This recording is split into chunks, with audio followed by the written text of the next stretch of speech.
Hey everyone, welcome to this tutorial series on how to build business systems without code using visual development. My name's Gareth and I've been a software developer now for over 30 years, hence the grey hair and the grey beard. But during that time I've built software for many different business niches, from accounting, financial, warehousing, logistics, retail, hotels, lots of different niches over the years. It's kind of my forte. But over the last 5 or 6 years, I've really been focused on building with visual development technologies. And I really do believe that it is the best way to build software in the modern era, especially if you don't have a technical or a coding background. So let's get into it in this intro. I've got my glasses ready, let's go. So this tutorial is all about helping you to build your own production ready business software system using visual development. Now, who is it primarily for?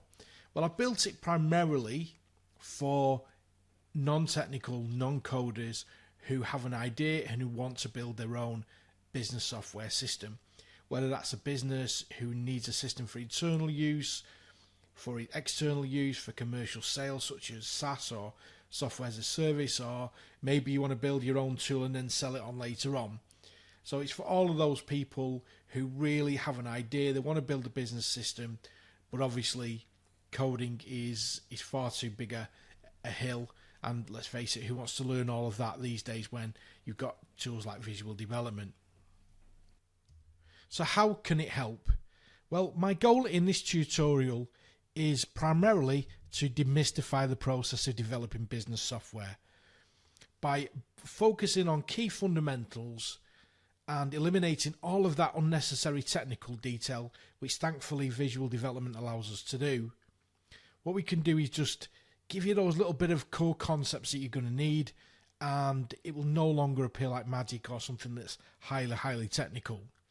And that's exactly what I really want to do in this tutorial series, whether I succeed or whether by the end of it you feel like the whole thing has been demystified for you.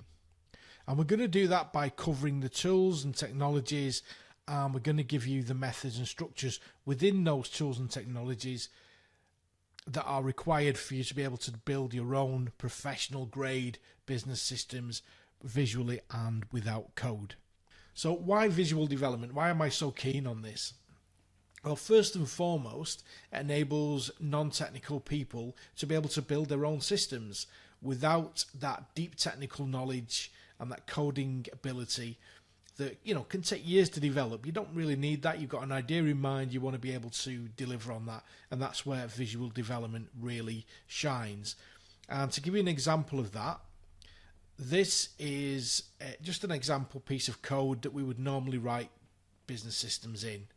Okay, and then it's a laborious process of hand typing in lots of commands, lots of lines of code.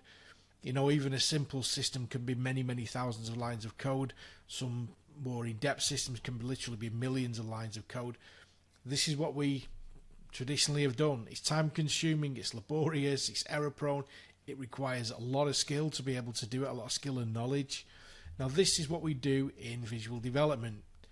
We use simple logic flows, and the main difference between the code and the visual development is that visual development strips out all of that technical detail that's required and enables you to focus just on the processes that you want to build. Now, the second biggest reason why you would use it is speed.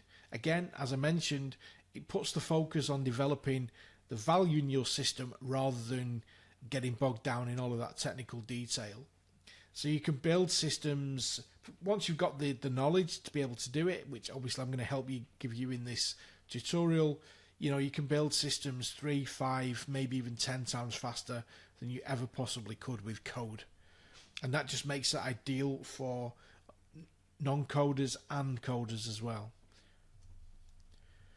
Now, one of the other reasons why I really recommend it today is that when I first came into visual development, or no code as it was more popularized then, was back in 2019, and there really was only a couple of different platforms out there that I could use that were sort of independent and not tied to a big company. And it was absolutely fantastic for that time, and I was absolutely sucked in by them. But there was ceilings and walls built into these things, and before you knew it, you were having to do different workarounds and delve into code to really get it to do what you needed to do. Fast forward a few years later, and now, and has been for the last couple of years, these tools are really professional grade. They're incredibly powerful, and there's no real limitations with using them versus code, which means that they're ideal for pro developers and non-coders alike. And the other reason is that it's just fun. It just is a much more fun experience and productive process that you go through. I just shown you that example a moment with code versus the no code. You know, I was on a coaching call not long ago, and the manager of the person I was coaching wanted to sit in, and at the end of that call they said, you know, watching you two work, it actually looked like you were playing a video game or something. Now obviously it's not like playing Fortnite, but it still is much more enjoyable to be able to do, and the fact that you can make things happen pretty quickly without a great deal of knowledge really sets you on the path to really being enthused to go on and build your own business system. So let's look at a really key and important part of developing business systems and software and apps in the modern era as we're in 2026, and that is AI. It's become a bit of a game changer in developing software, and love it or loathe it, it cannot be ignored.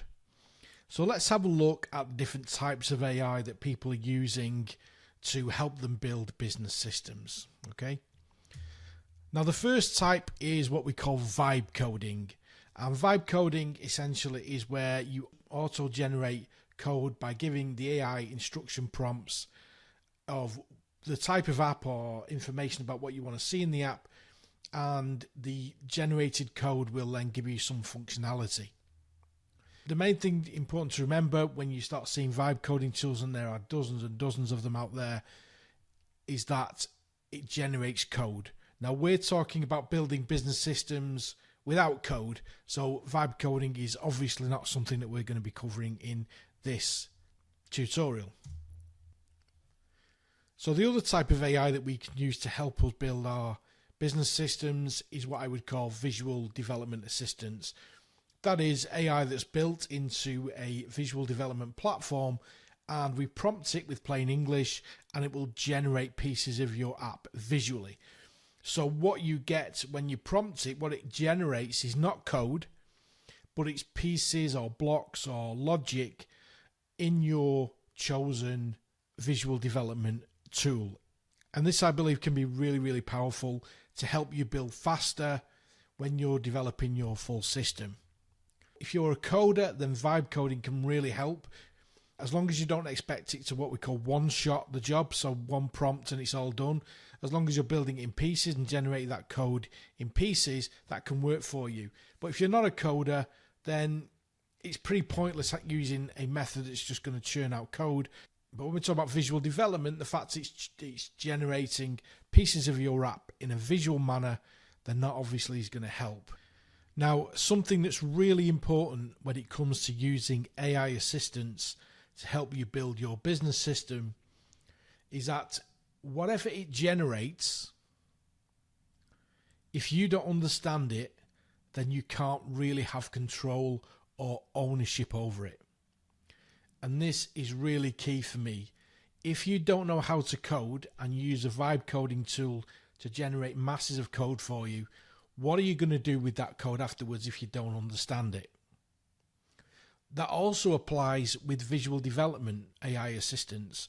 If you're in an AI tool and you prompt it to generate certain things in your app, but you don't understand what it's done and you can't go in and change it afterwards, then you can never really own it because you can't do anything with it. You're sort of in a straitjacket. And that is why in this tutorial we're not going to be touching on AI at all, because within the visual development tools that we're going to be using, I really want you to understand what we're doing, how to use it, what it's doing, and that way in the future, when you start to use the AI assistance within those tools, what it generates, you understand, and you can either roll it back, you can change it, which means that at that point, if you know what it generates and you can change it, that is when you have real control and ownership over what it has done. So let's go back to this. Who is this tutorial for? For real. And I've got to be straight with you. You've got to be committed to this process. If you're just dabbling, or maybe you've come from seeing this video and you've come from the promise of the AI vibe coding, we can build something in an hour or 2 hours, then this is not really for you. Anything in life worth learning or worth doing is going to take some time and effort, otherwise everyone will be doing it. So it is going to take some commitment, it's going to take some patience, and it's going to take some time. And it helps if you have a really clear idea of what it is you want to build, because then you know that you're going to be committed to do it. You can already see the outcome, and that will give you some fire to commit to this. So anyway, I'm just saying that this is going to take some time. If you're not prepared to put that time in, or you can't put that time in, then probably this isn't for you. But if you are committed, and I'm glad that you're still with me, then let's get into part 2, where we're going to be having a look at the tools that we're going to be building our systems with. Just before we move on, I wanted to let you know that I'm developing some courses where we go more in depth into some more intermediate and advanced subjects, and we can cover in a YouTube tutorial series. If you're interested at all, then I've put the link in the description where you can sign up to a wait list. I won't spam you or anything, just a case of lets me know that you're interested, and I can send you information as and when it's going to be available. So with that said, let's move on.